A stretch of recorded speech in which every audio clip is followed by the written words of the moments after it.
Hi everyone, welcome to Chapter 15, Speaking to Inform. In this presentation, I'll go ahead and cover the nature of informative speaking. So essentially, what are the goals and objectives of the informative speech? And then we'll discuss types of informative speeches and the topics that we can choose from or the categories.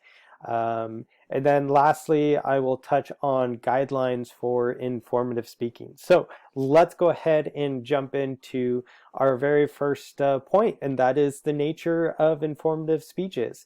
Essentially, informative speeches are designed to convey knowledge and understanding, and they're designed in a way to communicate meaningfully and interesting ideas. So it's not just a matter of conveying knowledge and understanding to the audience, but it's doing it in a meaningful way and an engaging way as well. In addition to engaging the audience and communicating in a dynamic way, but really there's a lot of emphasis placed on communicating that information accurately and to communicate that information clearly. Again, we're striving to develop knowledge and understanding in the audience. And the way we do that is first by informing them on credible, reliable information and doing it in a clear way that establishes that knowledge and understanding. So that is the sole purpose of the informative speech. We aren't here to persuade the audience or to get them to change their behavior. We're simply just presenting them with the knowledge and ensuring that they understand that knowledge. That's essentially it for the informative speech. So what are some of the types of informative speeches that we can use? Well, essentially, there's speeches about objects, about processes, events, and concept. So while I go through each of these types of speeches, keep in mind the various organizational patterns that we discussed in a previous lecture. So the first type of speech that we can give is speeches about objects. And objects are anything that is visible, tangible, and stable in form. So essentially, an object is something that you could taste, you could see, you could smell, you could lick it, but I would suggest not going around just licking random objects. But I think you get the point, right? It's anything that's visible, tangible, and stable in form. Now, obviously, there's a lot of different objects around us. Like we could look at very small objects, so things that are, part of our everyday life. So maybe, a cell phone, right? Or it could be something huge like the Empire State Building, or maybe,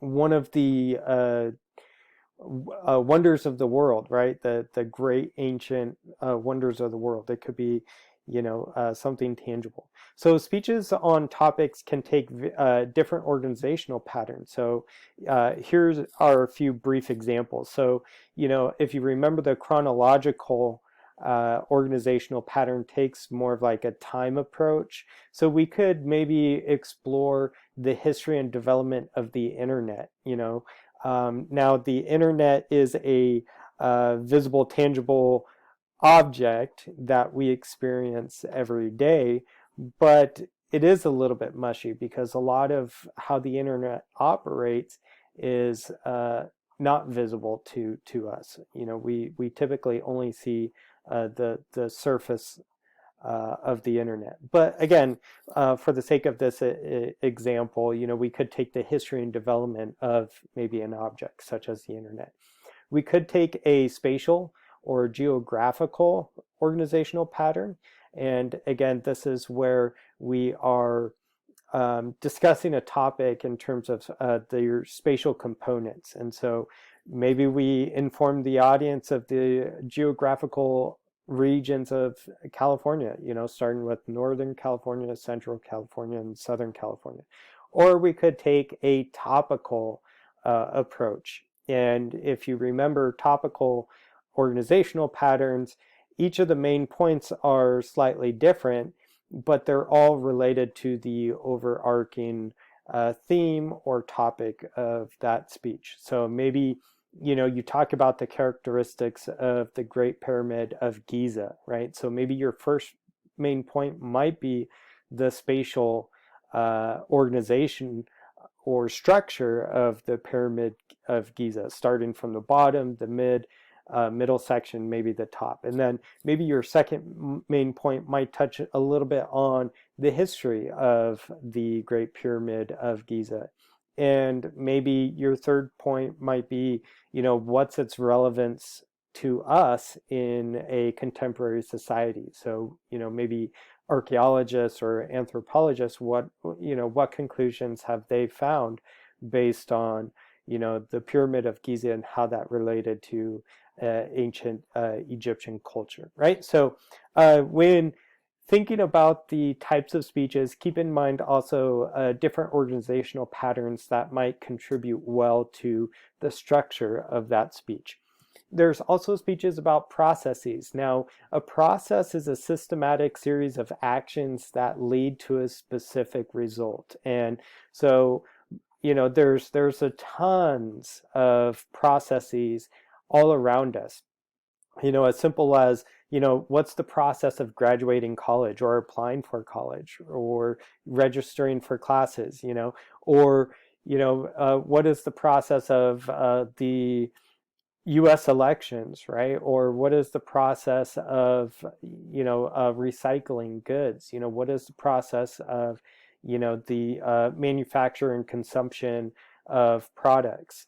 So I decided to choose a process of social media.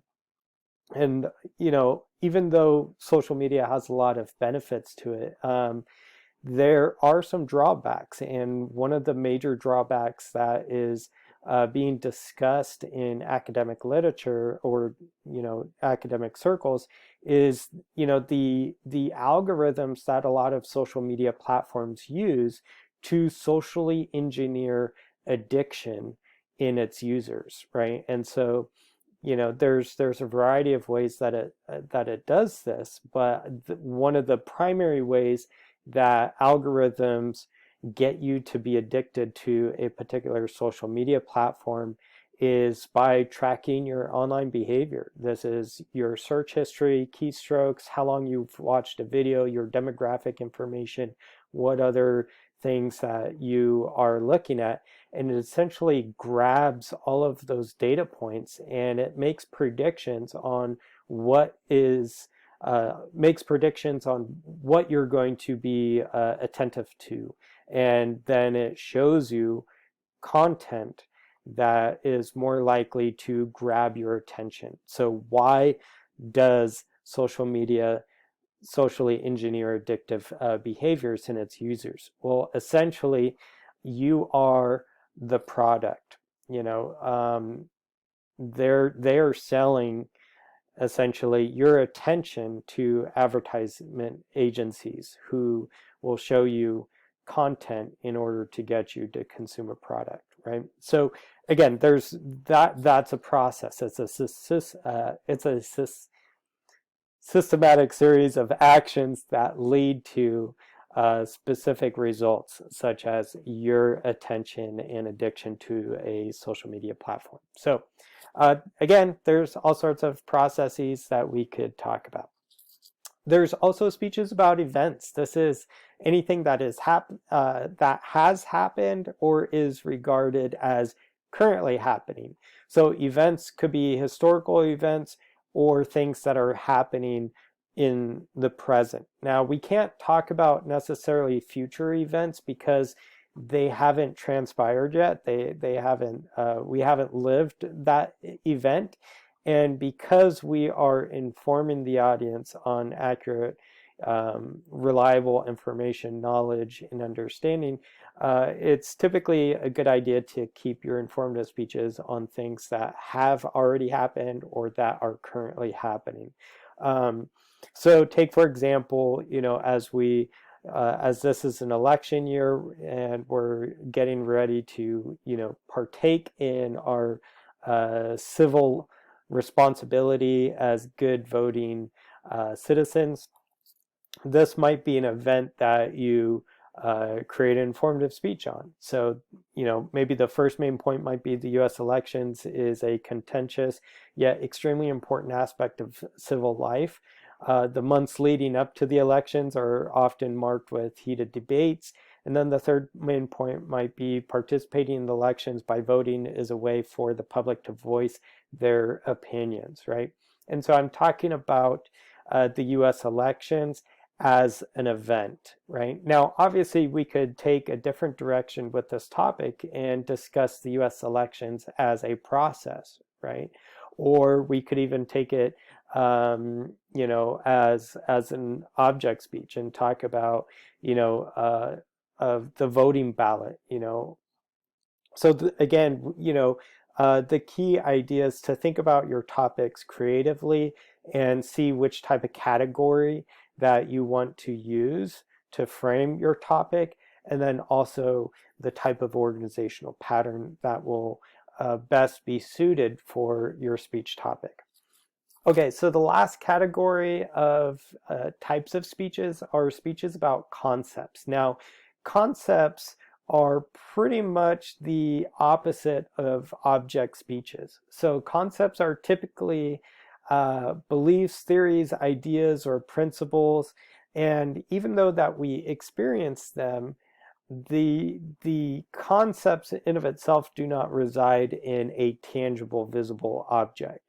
And so typically what we experience are the ramifications or the results of a particular belief, theory, idea, or principle. So, here's an example of nonviolent resistance. So the first major principle of nonviolent resistance is that social change must be achieved by moral means, right? Obviously, in that first main point, we're going to be talking about some abstract theoretical ideas. What does it mean to be moral? What is the moral means, right? What is social change, right? So again, these concepts are a bit mushy and abstract.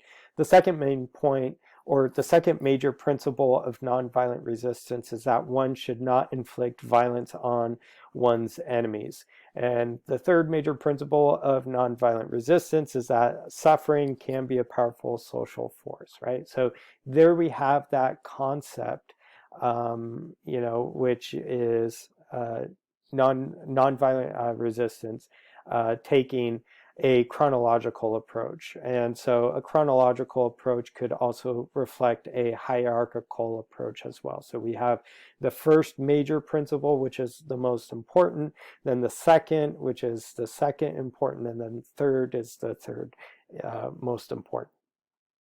Okay, so through this presentation, I reminded you of some of the organizational patterns that you can choose for the informative speech. So quickly, we talked about in a previous chapter, the chronological pattern, the time pattern.